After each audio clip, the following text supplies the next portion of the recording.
You're on the leader in pure classic country, 98.7 and AM 1580 WLIJ, and we are fast approaching Memorial Day weekend in the tradition that is the Coca-Cola 600 from Charlotte Motor Speedway this Sunday evening beginning at 4 here with coverage from the Performance Racing Network. And with me now from PRN, you know him as lead anchor alongside Mark Garrow. You can also hear him with the late shift alongside championship-winning crew chief Todd Gordon on SiriusXM NASCAR Radio Channel 90 and Fast Talk with PRN President Doug Rice and NASCAR legend Kyle Petty. From the Lone Star State, it's Mr. Brad Gillie. Brad, your responsibilities have grown considerably since the last time you and I spoke a few years ago. Thanks for joining us and having some time here. Nice to finally get you included with our friends in red here on this series. Man, I'm so thrilled to do it, Brandon. Thank you so much. Well, we appreciate you being here, and I thought maybe a quick icebreaker before we get into it. Since this is the leader in pure classic country, we might ask, who are some of your favorite classic country artists and groups? So, like for me, the sweet spot of country is like the early 90s and all of that. And, that was about the time that I was just had graduated high school and all of that. So the Brooks and Dunns, the Clint Blacks, the Alan Jacksons, obviously George Strait, big one, Garth Brooks and all of that.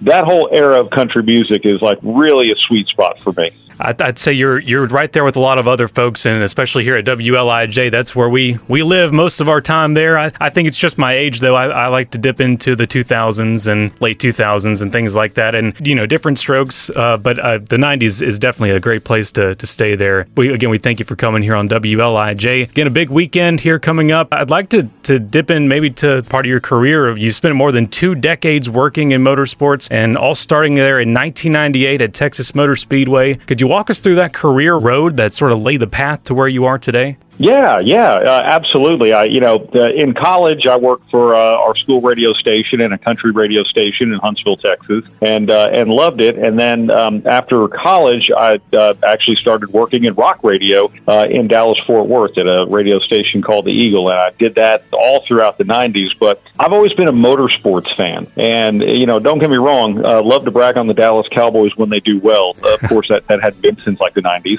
but yes. But I've just always been a motorsports fan, and whenever they built Texas Motor Speedway in 1997, I was out there and got to know the people, and they invited me one night to come out and do the PA announcing for Legends car race, and I did that, and things kind of worked out, and I started doing that for a couple of years before moving there full-time in 2001 to run the dirt track and all of our Legends car stuff and all of those things, and had left radio. So that sort of evolved into once we got 2 races at Texas Motor Speedway in 2005, we thought, we need to get a little more exposure, and, sports stations could talk about everything from the Cowboys to the Texas Rangers to the Cowboys to the Dallas Mavericks to the Cowboys and Cowboys, but they never talked motorsports because they weren't really aware of what's going on. So we created a show, and same company, Speedway Motorsports, who owns Texas Motor Speedway and several other tracks, also owns the Performance Racing Network, and that's when Doug and I really got to get to know each other, and, invited me to actually do my first race with PRN at Atlanta in 2006, and I've been doing this as well ever since. So it's just one thing kind of led to another, and my 2 passions, which are radio and motorsports, somehow got to come together. So pretty fortunate with that. As someone who's really into motorsports and works local radio, that's a very inspirational story right there. And from 2006, you're basically able to fill any broadcast position that they needed you there for. And then to me, that says something really big about your versatility there, working pit road and all the other positions there, the Speedway's total access, and then of course where you are now as a turn announcer, actually as the lead anchor.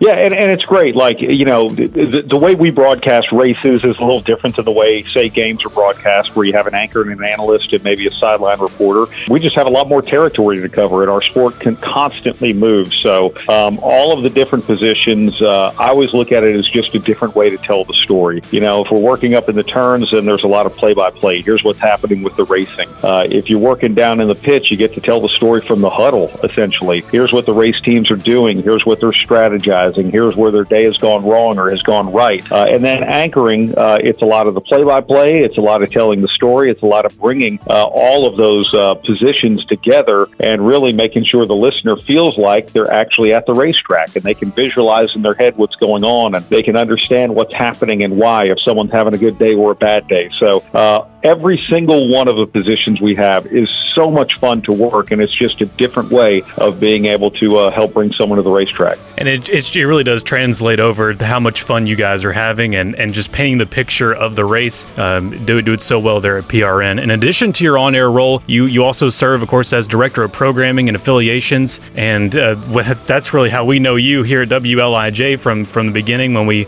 considered jumping on as an affiliate early on and finally got the job done in 2023. We can't thank you and what you do there enough there at PRN. And I want to go back to last weekend. You did some MC and PA work with your pal there, Doug Rice, at North Wilkesboro Speedway. What was that all-star race weekend like from your perspective? It was a banger of a show.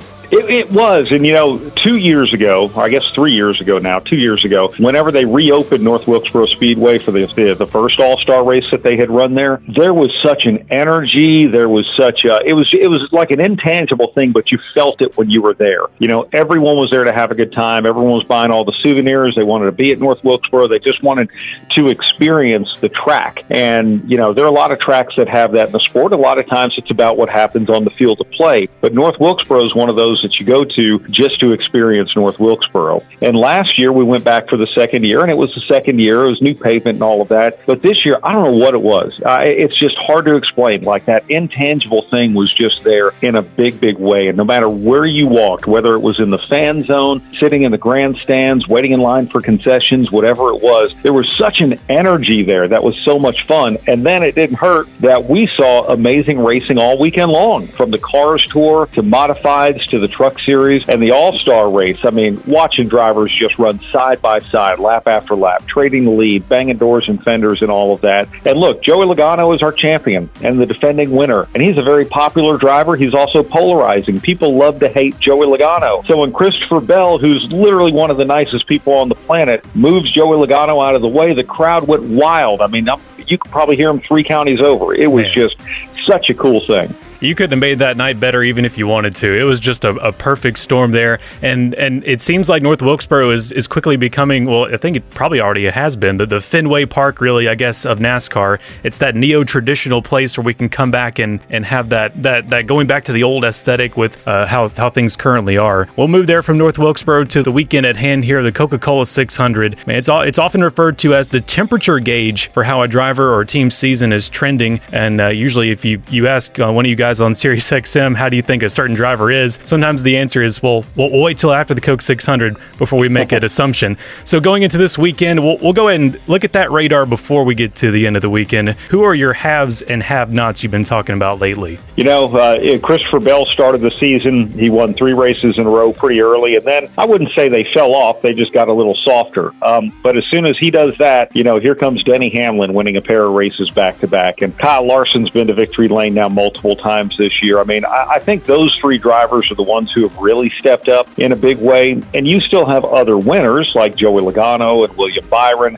You have Austin Cindric and Josh Berry. Josh Berry picked up his first win this year. We have 7 drivers who've made it to victory lane so far this season, but we have a lot more that haven't. But I would say the ones who have stood out the most this year for me have been Christopher Bell, Kyle Larson, and Denny Hamlin. And the great thing about our sport, look, Hamlin's coming off of 3 straight awful weeks. They were just bad at the All-Star race. They lost a clutch at Kansas. The engine blew up at Texas. And but they've been fast every single week. So I think they're the ones who have stood out for me right now. But after Sunday's race, we're about to go into a whole different world with a variety of tracks on the schedule this summer as well. Yeah, that summer swing is on its way. Nashville first off, then Michigan, and so on. Going to Mexico City as well for the first time this season. So last year's Coke 600 event ended with that lightning delay and unfolded into a heavy rainstorm. him, and Seabell took the victory. Certainly him and Adam Stevens have a lot of momentum headed in. Another driver we're looking at is the one that is attempting the elusive double, Kyle Larson, in the spotlight, racing the Indianapolis 500 with Arrow McLaren, and then the Coke 600 with his day job at Hendrick Motorsports. And due to the rain last year, he wasn't truly able to make that attempt. Xfinity Series champion Justin Allgaier filling in that role nicely. What would be a great result, in your opinion, for Young Money this time around? First of all, look, all racers are greedy, so they're going to tell you the best result is to win both of